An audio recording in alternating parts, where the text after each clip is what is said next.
हरिः ओम स्वस्ति श्री गणेशाय नमः। ओम नमो भगवते वासुदेवाय। ओम श्री हरये नमः। कृष्णं नारायणं वन्दे कृष्णं वन्दे व्रजप्रियम् कृष्णं द्वैपायनं वन्दे कृष्णं वन्दे पृथासुतं नारायणं नमस्कृत्य नरं चैव नरोत्तमं देवीं सरस्वतीं व्यासं ततो जयमुदीरयेत्। भक्तवत्सल भगवान को जय। समादरणीय वंदनीय प्यारा भक्त सज्जन वृन्द, हजुरहरु समक्ष श्री हरिवंश पुराण कथा राखिराखिएको छ। त यहाँ अब रुक्मिणी हरणको कथा प्रसंग आइरहेको छ। वैशम्पायन ऋषि भन्नुहुन्छ, एतस्मिन्नेव काले तु जरासन्धः प्रतापवान् नृपानुद्योजयामास चेदिराज प्रियेप्सया। त वैशम्पायन ऋषि भन्नुहुन्छ, हे जन्मेजय, यसै समयमा प्रतापी राजा जरासन्ध अब जरासन्ध चेदिराजको कल्याण गर्ने अभिलाषाबाट अभिप्रेरित भएर सबै राजाहरूलाई संगठित बनाउने प्रयासमा लाग्यो। भक्तवत्सल भगवानको जय। हेर्नुहोस् है, जरासन्धले अझै प्रयास गरिरहेको छ। प्यारो भक्त भागवत हेर्नुहोस्, जरासन्धबाट हामीले एउटा शिक्षा चाहिँ राम्रो लिन सक्छौं। प्यारो भक्त भागवत के त भन्दाखेरि, व्यक्तिले कुनै पनि कार्य गर्दाखेरि एक दुई चोटी असफल भयो, म असफल भएँ भनेर छोड्नु हुँदैन। यदि त्यो छोडियो भने आफूले गरेको वर्षौंदेखिको मेहनत सकिन्छ। प्यारो भक्त भागवतहरु, आफूले के गर्नु पर्दछ?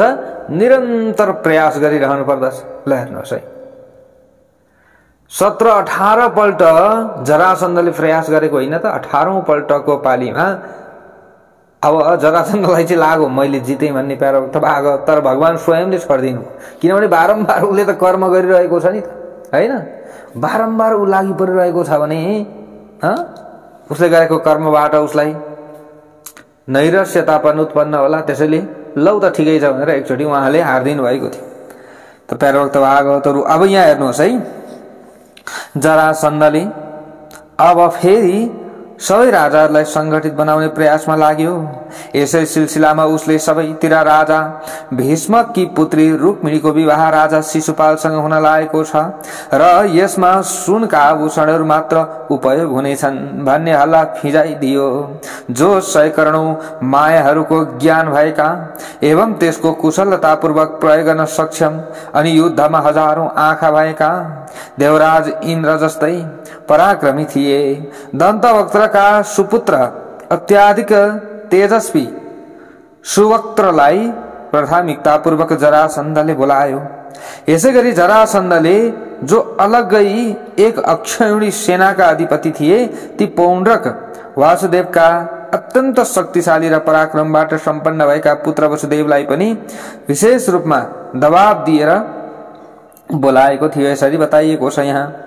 त यसैगरी जरासन्धले एकलव्यका अत्यन्त बलशाली यस्तै प्रकारले पराक्रमी पुत्रलाई, पाण्ड्य राजका पुत्रलाई, कलिंग देशका अधिपतिलाई भगवान श्रीकृष्णले जसको अकल्याण गर्नुभएको थियो, ती राजा वेणुदारीलाई, क्रथका पुत्र अंशुमान र श्रुतधर्मलाई, शत्रुहरूलाई सजिलै पराजित गर्ने कलिंग देशका राजालाई, यस्तै प्रकारले गान्धार देशका राजालाई अनि महापराक्रमी कौशाम्बीका राजालाई जबरजस्ती बोलाउने प्रयास गरेको थियो। जो आउन मानेका थिएनन् तिनीहरूलाई पनि जबरजस्ती आउनै पर्दछ, नआए खैरा छैन भनेर हेर्नुहोस् है, यसरी बोलाएको थियो। त यसैगरी विशाल सेनाद्वारा सम्पन्न भएका राजा भगदत्त, सल अत्यन्त पराक्रमी साल्व, अत्याधिक धेरै सैनिक संख्या भएका भूरिश्रवा अनि पराक्रमी कुन्ती वीर्य यिनीहरू सबै आफै वर प्यारभक्त भागवतहरू आफै वर गरिनका लागि भोजवंशी राजा भीष्मको दरबारमा आएका थिए। त जन्मेजयले अगाडि गएर प्रश्न गर्नुहुन्छ, कस्मिन् देशे नृपो यज्ञे रुक्मी वेद विदाम वरः कस्यान्वये द्युतिमान सम्भूतो द्विज सत्तमा। यहाँ जन्मेजयले प्रश्न गर्नुहुन्छ, हे ब्राह्मण श्रेष्ठ, वेदका ज्ञाताहरूमा सर्वोत्तम कान्ति सम्पन्न राजा रुक्मी कुन देश र कुन कुलमा उत्पन्न भएका थिए, त्यसको बारेमा बताउनुहोस् भनेर यसरी प्रश्न गरेपछि वैशम्पायन ऋषिले अगाडि गएर भन्नुहुन्छ, राजा ऋषेर याद वश्यासीद विदर्भो नाम वैसुतः विन्ध्यस्य दक्षिणे पार्श्वे वीरभायां न्यवेशयत।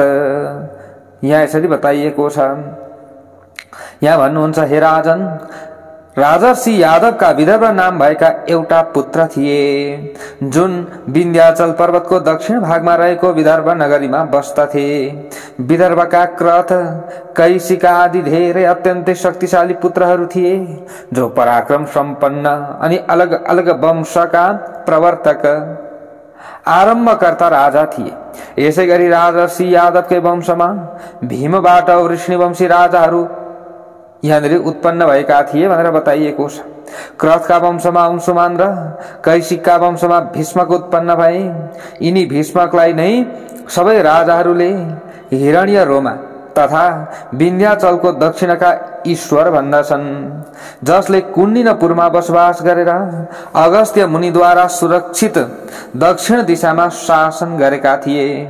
हे प्रजाका अधिपति, तिनै राजा भीष्मकका पुत्र रुक्मी थिए। रुक्मिणी पनि उनैकी पुत्रीका रूपमा उत्पन्न भएकी थिइन्। त यस्तै प्रकारले महाबली रुक्मीले किम पुरुष राजा द्रुमबाट दिव्यास्त्र प्राप्त गरेका थिए। यसै गरी उनलाई जमदग्निका पुत्र रत्न परशुरामजीबाट ब्रह्मास्त्र प्राप्त भएको थियो। यी रुक्मी अद्भुत कर्म गर्नुहुने भगवान श्रीकृष्णसँग सधैँ प्रतिस्पर्धा गर्दथे। म पनि के कमको छु र भनेर यसरी प्रतिस्पर्धा गर्दथे। यहाँ भन्नुहुन्छ ऋषिले, हे राजन, यो सम्पूर्ण पृथ्वीलोकमा रुक्मिणीको सुन्दरतासँग बराबरी गर्ने अन्य कुनै स्त्री थिएनन्। महातेजस्वी वसुदेवका पुत्र रत्नका रूपमा उत्पन्न हुनुभएका भगवान श्रीकृष्णले उनको सुन्दरता र परिचयका विषयमा सुनेका भरमा नै उनलाई चाहना गर्न थाल्नु भएको थियो। भनेको रुक्मिणीलाई चाहन थाल्नु भएको थियो। यसै गरी रुक्मिणी पनि भगवान श्रीकृष्णको प्रशंसाका विषयमा सुनेपछि उहाँलाई चाहन थालेकी थिइन्। ल हेर्नुहोस् त, उनले मनमा नै तेज पराक्रम र बलबाट सम्पन्न हुनुभएका भगवान श्रीकृष्णलाई आफ्नो पतिका रूपमा स्वीकार गरेकी थिइन्। भनेको रुक्मिणीले पनि भगवान श्रीकृष्णलाई चाहेकी थिइन् भने भगवान श्रीकृष्णले पनि रुक्मिणीलाई चाहनु भएको थियो।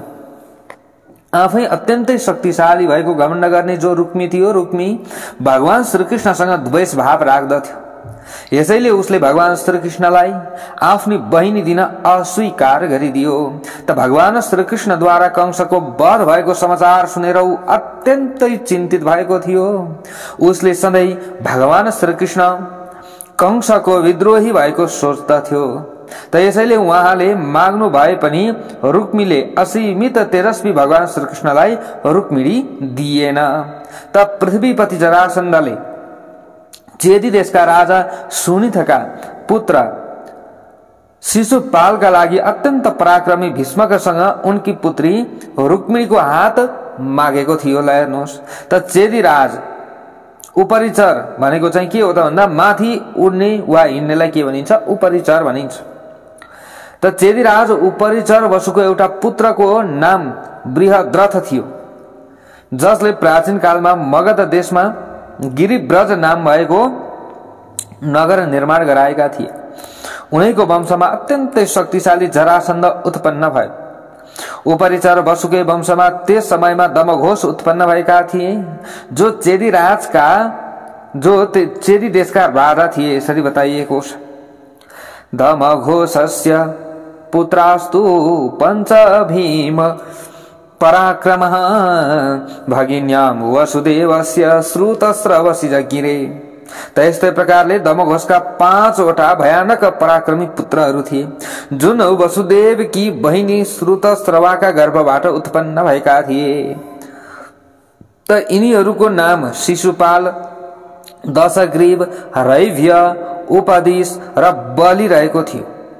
तिनीहरू सबै किसिमका अस्त्र शस्त्रको ज्ञानमा निपुण, सुरवीर, पराक्रमी र अत्याधिक बल सम्पन्न थिए। जरासन्ध कुटुम्ब थियो, यसरी बताइएको छ भनेको जरासन्ध कुटुम्ब थियो अनि समान वंशमा उत्पन्न भएको पनि थियो।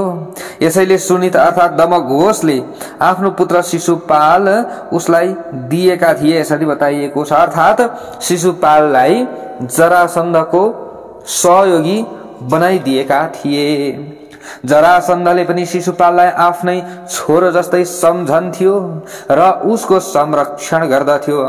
वृष्णि वंशीहरूको शत्रुका रूपमा स्थापित भएको जरासन्धलाई अगाडि लगाएर चेदिराजले वृष्णिहरूको विनाश भएको हेर्ने अभिलाषाले त्यसका लागि अनेकौं किसिमका अपराध गरेका थिए।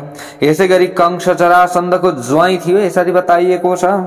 जब ऊ युद्धमा भगवान श्रीकृष्णको हातबाट मर्यो, त्यसपछि भगवान श्रीकृष्णकै लागि सबै वृष्णि वंशीहरूसँग जरासन्धको वैरभाव उत्पन्न भयो। भक्तवत्सल भगवानको जय। त यसैले जरासन्धले सुनिथका पुत्र शिशुपालका लागि नै भीष्मकसँग रुक्मिणीको हातमा आएको थियो र अति पराक्रमी भीष्मकले पनि उनका शिशुपालका लागि वाग्दान गरिदिएका थिए। त्यसपछि राजा जरासन्धले आफ्नो सहायक दन्तवक्त्र सहित शिशुपाललाई लिएर, त प्यारा भक्त भागवतहरू, शिशुपाललाई लिएर भीष्मकको राज्य विदर्भ नगरमा गयो। शिशुपाललाई लिएर हेर्नुहोस् है, त यहाँ बताइयो के त भन्दा राजा जरासन्ध आफ्नो सहायक दन्तवक्त्र सहित शिशुपाललाई लिएर कहाँ गयो? भीष्मकको राज्य विदर्भ नगरमा गयो। त यसै गरी बुद्धिमान पौण्ड्रक वासुदेवले पनि जरासन्धको यो कार्यमा समर्थन जनाएका थिए। ज्यादै शक्तिशाली जरासन्ध अंग, बंग र कलिंग देशहरूको पनि सम्राट महाराजा धीराज थियो। त्यसपछि रुक्मीले ती राजाहरूको सम्मान गर्नका लागि उनीहरूको आदर पूर्वक स्वागत सत्कार गरेर उनीहरूलाई आफ्नो नगरमा लग्यो। यसै गरी बलरामजी र भगवान श्रीकृष्ण पनि आफ्नी फुपूको प्रसन्नताका लागि त्यहाँ जानुभयो।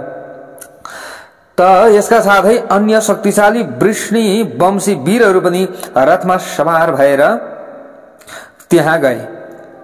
त यस्तै प्रकारले त्यसपछि क्रथ र कैशिक देशका अधिपति भीष्मकले ती पूजनीय पुरुषहरूको विधि पूर्वक पूजा गरेर उनीहरूलाई बाहिर नै बसाए अरे। त्यसपछि जब विवाह हुन एक दिन मात्र बाँकी थियो, त्यस समयमा राजकुमारी रुक्मिणी त्यो समयका लागि उचित मंगलाचरण सम्पन्न भएर आफ्नो दीप्तिमान शरीरद्वारा सुशोभित हुँदै सुन्दर देवालयमा इन्द्राणीको पूजा गर्नका लागि भनेको देवालयमा अब इन्द्राणीको पूजा हुन्छ नि विवाहमा, हो यो पूजाका लागि 4वटा घोडाहरू जोतिएको रथमा सवार भएर ज्येष्ठा नक्षत्रमा राजदरबारबाट बाहिर निस्किन्। त्यस समयमा उनी विशाल सेनाको समूहद्वारा घेरिएकी थिइन्। त्यो यात्राका समयमा देवताका मन्दिरको नजिकमा परम सुन्दर स्वरूपले सम्पन्न साक्षात लक्ष्मी जस्तै उभिएकी रुक्मिणीलाई भगवान श्रीकृष्णले देख्नुभयो। त त्यस समयमा उनी आगोको ज्वाला पृथ्वी लोकमा ओर्लिएकी देवमाया, पृथ्वीबाट उठेकी ज्यादै गम्भीर स्वभाव भएकी शरीर धारण गरेकी भूदेवी अर्थात पृथ्वी देवी जस्तै देखिएकी थिइन्। उनलाई देखेर यस्तो अनुभूति हुन्थ्यो कि मानौ चन्द्रमाका शान्त किरण सुन्दरी नारीको स्वरूप धारण गरेर पृथ्वी लोकमा ओर्लिएकी हुन् अथवा यसरी ओर्लिएका हुन्, यस्तो लाग्थ्यो। कमल धारण नगरेकी सर्वोत्कृष्ट लक्ष्मी हुन् अथवा भविष्यमा उनी लक्ष्मीकी सहयोगी हुन्, जसको दर्शन हुन देवताहरूका लागि पनि ज्यादै कठिन थियो। ती रुक्मिणीलाई भगवान श्रीकृष्णले हेर्नुभयो। त त्यस समयमा उनको उमेर 16 वर्षको मात्र थियो। त उनको शरीरको कान्ति गोरो वर्णको थियो। उनका आँखा मनै लोभ्याउने एवं विशाल थिए। ओठ तथा आँखाहरूको छेउको भाग तामा जस्तै रातो थियो। जाङ कमरहरू सबै मिलेका थिए। त उनी पातलो र अग्लो कदमको शरीर भएकी थिइन्। उनका सबै अङ्गहरू ज्यादै लोभलाग्दो किसिमका थिए। उनको मुख चन्द्रमाको जस्तै गोरो कान्तिबाट सुशोभित भएको थियो। नङ राता र लामा थिए।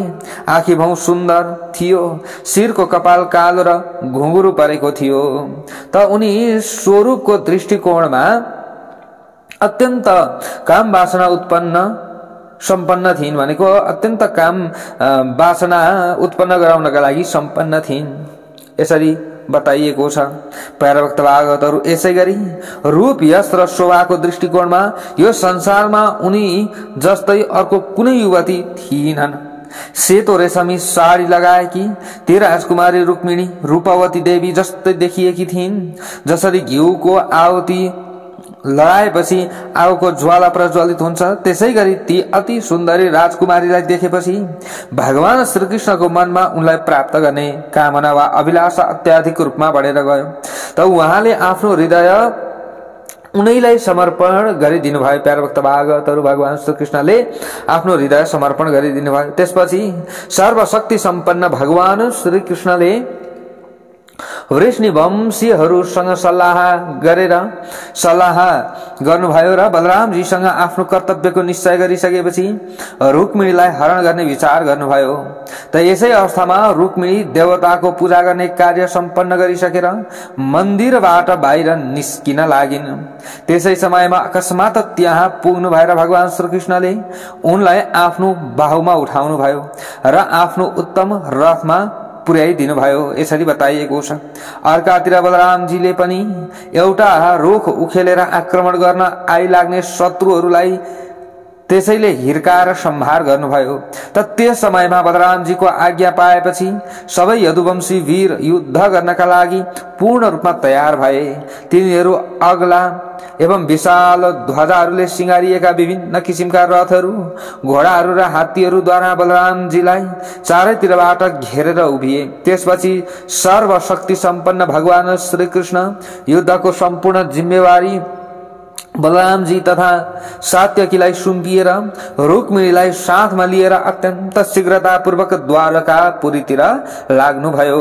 यसै गरी मधुसूदन भगवान श्रीकृष्णले युद्धको त्यो गरुङको भार बलरामजी र सात्यकी, जो सत्यकी बाहेक अक्रूर अनि विपुथु, गद, कृतवर्मा, चक्रदेव, सुदेव, अत्यन्त शक्तिशाली सारण अनि निवृत्त शत्रु पराक्रमी भयंकर विदुरथ, उग्रसेनका पुत्र कंक, शतद्युम्न, राजाधिदेव अनि मृदुर, प्रसेन, चित्रक, अतिदान्त, बृहदर्गु अनि स्वफल्क अनि सत्यक, पृथु अनि वृष्णि र अन्धको वंशका अत्यन्त प्रमुख योद्धाहरूलाई सुम्पिएर आफू द्वारकापुरीतिर लाग्नुभयो। अब यस्तै प्रकारले उतातिर दन्तवक्त र जरासन्ध र पराक्रमी शिशुपाल आफ्ना शरीरमा कवच बाँधेर भगवान श्रीकृष्णलाई मार्ने अभिलाषा लिएर क्रोधित हुँदै निस्किए। अब यसै गरी चेदिराज, शिशुपाल, अंगबंग, कलिंग तथा पुण्ड र देशका योद्धाहरू आफ्ना महारथी भाइहरू साथमा लिएर भगवान श्रीकृष्णसँग युद्ध गर्न निस्कियो। त्यस समयमा अत्यन्त रिसाएका वृष्णि वंशका महारथी वीरहरूले जसरी देवताले देवराज इन्द्रलाई आफ्नो अगाडि राख्दछन्, त्यसै गरी बलरामजीलाई अगाडि लगाएर ती सबै शत्रुहरूलाई पछाडि बढ्नबाट के गरे, रोके।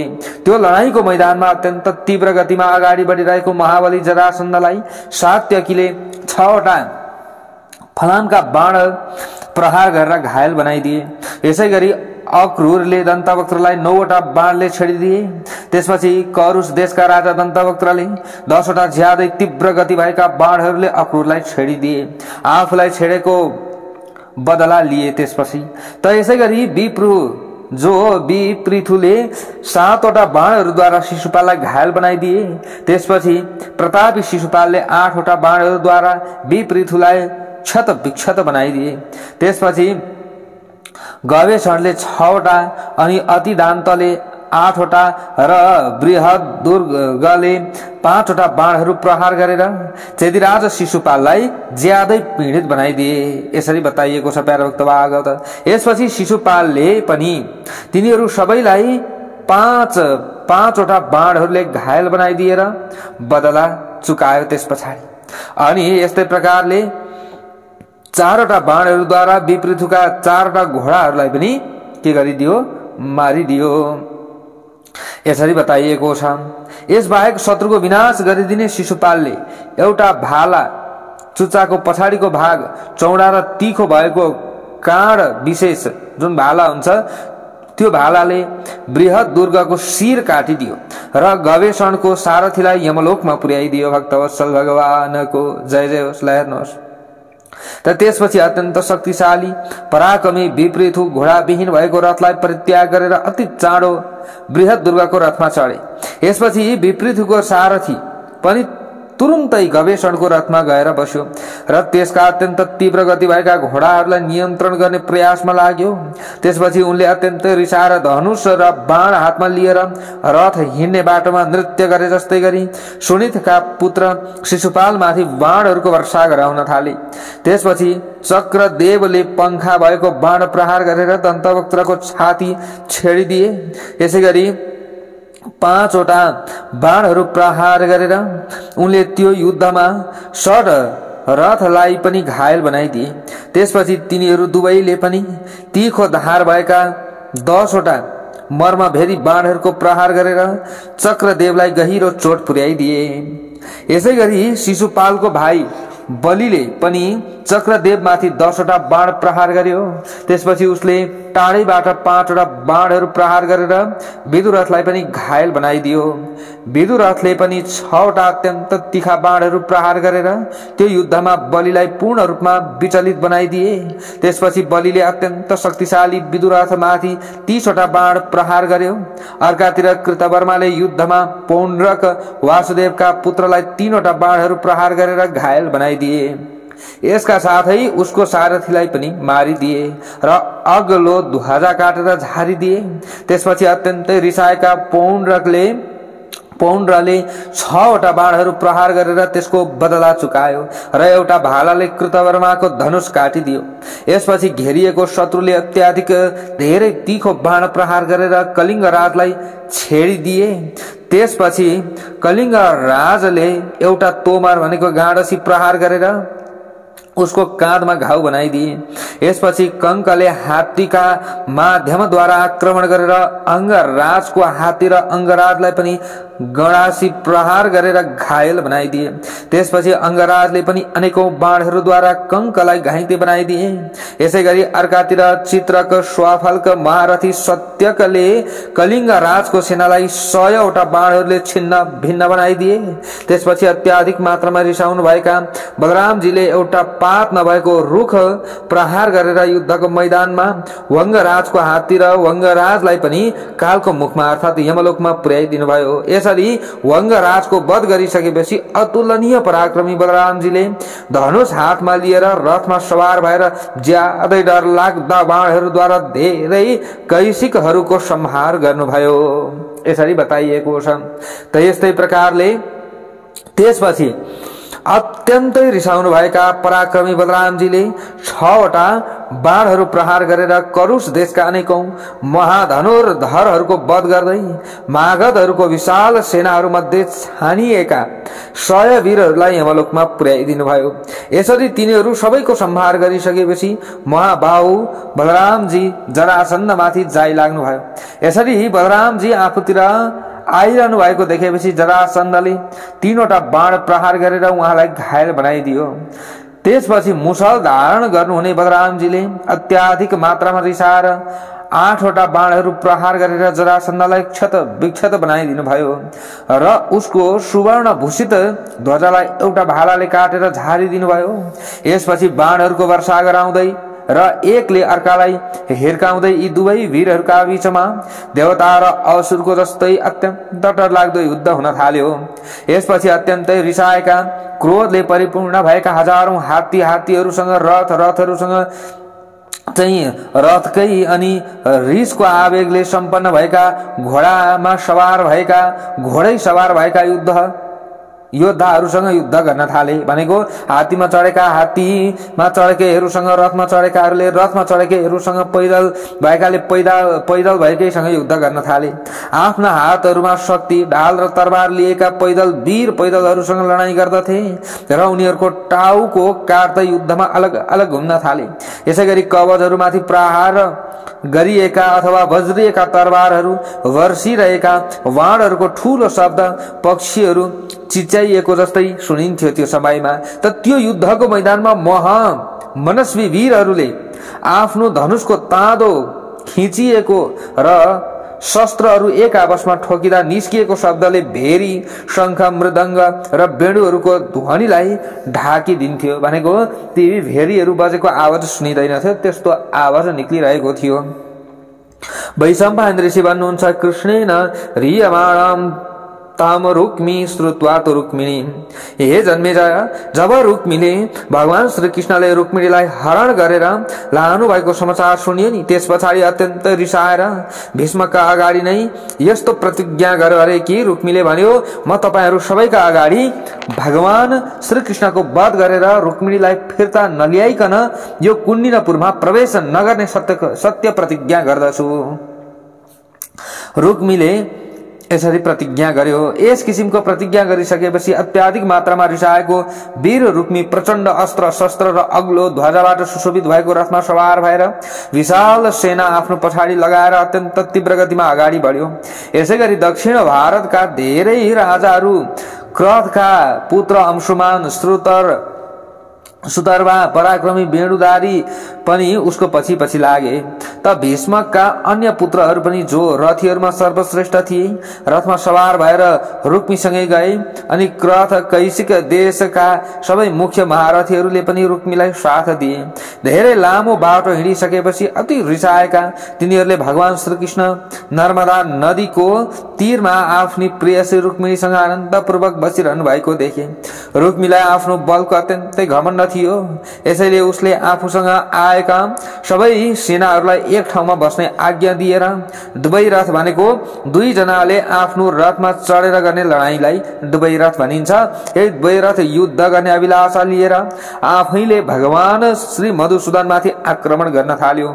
उसले 64 वटा अत्यन्त तीखा बाणहरूद्वारा भगवान श्रीकृष्णलाई छेड्ने प्रयास गर्यो। त्यसपछि भगवान श्री जनार्दनले पनि त्यो लडाईँमा 70 वटा बाण प्रहार गरेर रुक्मीसँग बदला लिनुभयो। त्यसपछि सर्वशक्ति सम्पन्न भगवान श्रीकृष्णले विजय प्राप्त गर्ने अभिलाषामा लागेको रुक्मीको रथमा भएको ध्वजा काटेर भुइँमा खसाइदिनु भयो। उसका सारथीको टाउकोलाई शरीरबाट अलग गराइदिनु भयो। त्यसपछि रुक्मी संकटकालीन अवस्थामा रहेको देखेपछि विन्ध्याचल भन्दा दक्षिण दिशाका सबै राजाहरूले भगवान श्रीकृष्णलाई मार्ने अभिलाषा लिएर उहाँलाई चारैतिरबाट घेरे। यसपछि अंशुमानले 10 अनि श्रुतर्वाले 5 र अत्याधिक मात्रामा रिसाएका वेणुधारीले 7 वटा बाणहरू प्रहार गरेर उहाँलाई घायल बनाइदिए। त्यसपछि सर्वशक्ति सम्पन्न भगवान श्री गोविन्दले एउटा बाणद्वारा अंशुमानको छाती छेडिदिनु भयो। यसबाट अत्यन्तै पीडित भएका राजा अंशुमान रथको पछाडिको भागमा गएर बसे। यसपछि भगवान श्रीकृष्णले 4 वटा बाणहरू प्रहार गरेर श्रुतर्वाका रथका चारै घोडाहरूलाई मारिदिनु भयो र वेणुधारीको रथमा सुशोभित भइरहेको ध्वजा काटिदिएर उसको दाहिने हातमा गहिरो चोट पुर्याइदिनु भयो। यसैगरी 5 वटा बाणहरू प्रहार गरेर श्रुतर्वालाई पनि घायल बनाइदिनु भयो। यसपछि श्रुतर्वा व्यथाबाट ज्यादै पीडित भएकाले ध्वजाको सहारा लिएर शान्त भएर बस्यो।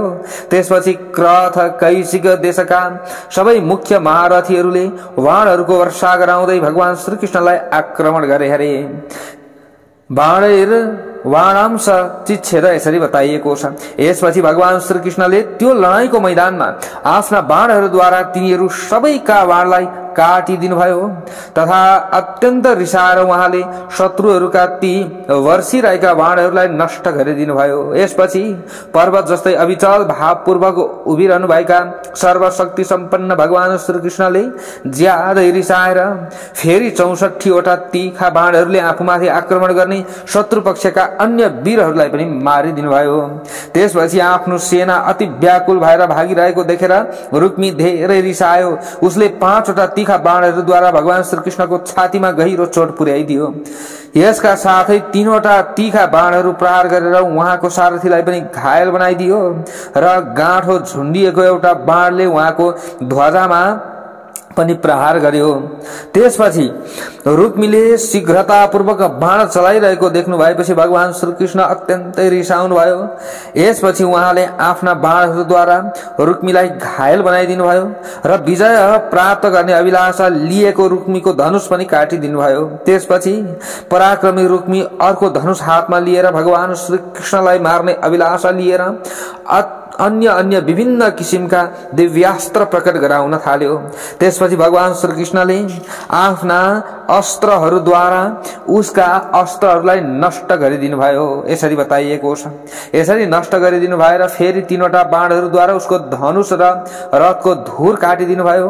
आफ्नो धनुष काटिदिएपछि रथ विहीन भएको अति पराक्रमी वीर रुक्मी हातमा ढाल र तरबार लिएर त्यो भाँचिएको रथबाट गरुड झैं उफ्रिएर ओर्लियो। यसरी बताइएको छ। युद्धमा आफ्ना सामुन्ने आइरहेका रुक्मीको तरबारलाई श्रीकृष्णले काटिदिनु भयो र रिसाएर 3 वटा बाणहरूद्वारा उसको छाती छेडिदिनु भयो। त्यसपछि चेतना विहीन भएको महाबाहु राजा रुक्मी पृथ्वीलाई गुन्जायमान बनाउँदै मूर्छा परेर लड्यो। त्यस समयमा कुनै महान असुर वज्रद्वारा मारिएको अनुभूति हुन्थ्यो। त्यसपछि भगवान श्री माधवले फेरि आफ्ना बाणहरूद्वारा ती सबै राजाहरूलाई घायल बनाइदिन थाल्नुभयो। यसरी रुक्मी चेतना विहीन भएर पृथ्वीमा लडेको देखेपछि त्यहाँ भएका सबै राजाहरू डराएर भाग्न थाले। यसरी आफ्नो दाजु जमिनमा छटपटाइरहेको देखेर उनी जीवित भएको हेर्ने अभिलाषा लिएकी रुक्मिणीले भगवान श्रीकृष्णका चरणमा परिन्। प्यार भक्तभागतहरू, त्यसपछि भगवान श्रीकृष्णले रुक्मिणीलाई उठाएर आफ्नो छातीमा टाँस्नुभयो र राम्ररी सान्त्वना दिनुभयो। यसपछि रुक्मीलाई अभयदान दिएर उहाँ आफ्नो द्वारकापुरीमा जानुभयो। हेर्नुहोस्, रुक्मीलाई मार्नु भएन, अभयदान दिनुभयो। अब अरू पुराणान्तरमा विभिन्न कथा प्रसङ्गहरू हजुरहरूले सुन्नुभएको छ कि भगवानले रुक्मीलाई चाहिँ 4 पटक मोडेर छोडिदिनु भयो भन्ने कथाहरू पनि हजुरले सुन्नुभएको होला।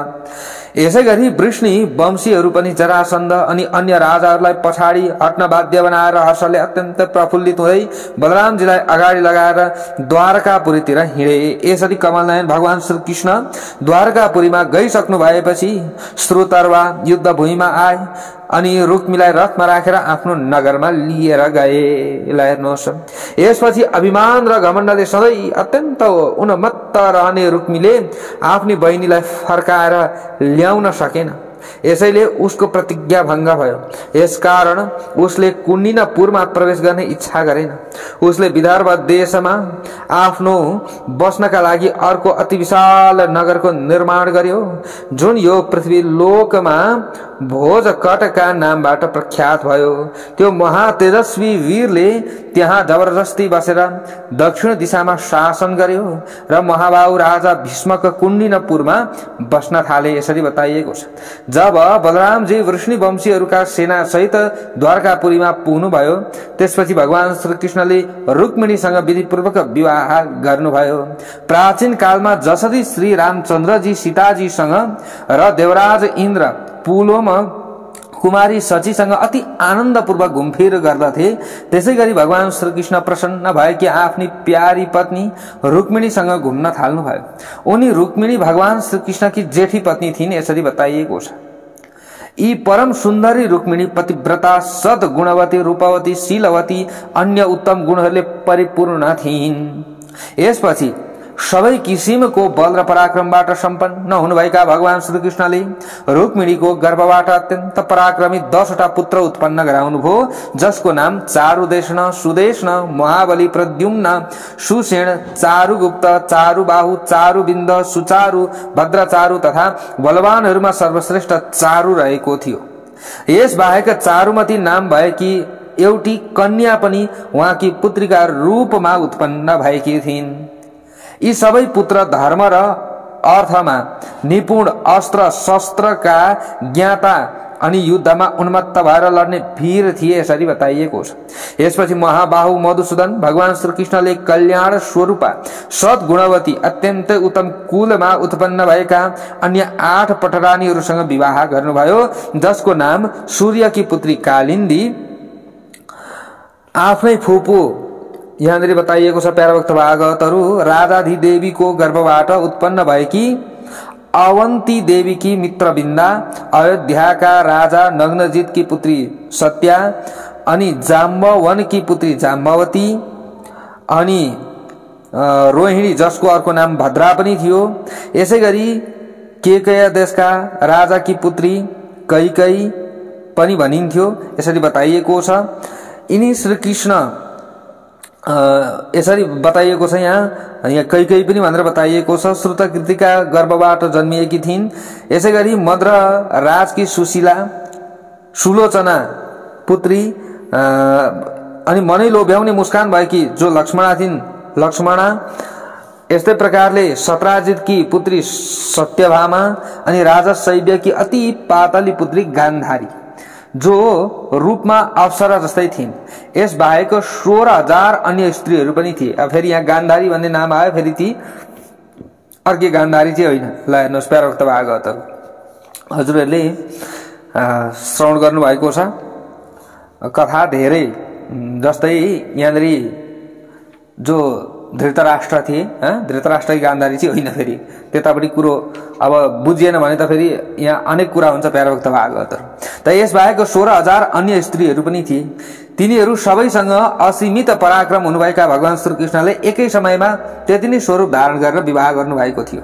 त तिनीहरू सबैका कपडा र गरगहना बहुमूल्य थिए। तिनीहरू सबै आफ्नो मनोकामना अनुसारका भोगहरूबाट सम्पन्न, सुखको उपभोग गर्न योग्य थिए। तिनीहरू सबैका गर्भबाट भगवान श्रीकृष्णका हजारौं वीर पुत्रहरू उत्पन्न भए। ती सबै पुत्र शास्त्रहरूको ज्ञानमा ज्यादै निपुण, सिपालु, बलवान, महारथी, यज्ञकर्ता, पुण्य कर्म गर्ने अत्यन्त भाग्यशाली, अत्यन्त शक्तिशाली थिए भनेर यसरी वैशम्पायन ऋषिले बताउनु भएको कथा हजुरहरू समक्षमा हामीले यथामति विस्तार गर्यौं। भक्तवत्सल भगवानको जय जय होस्। अब अगाडि गएर यहाँ कथा आउँछ, रुक्मीको वध भएका कथा प्रसङ्गहरू आउँछन्, ती अर्को भागमा हजुरहरू समक्षमा राखिनेछ। भक्तवत्सल भगवानको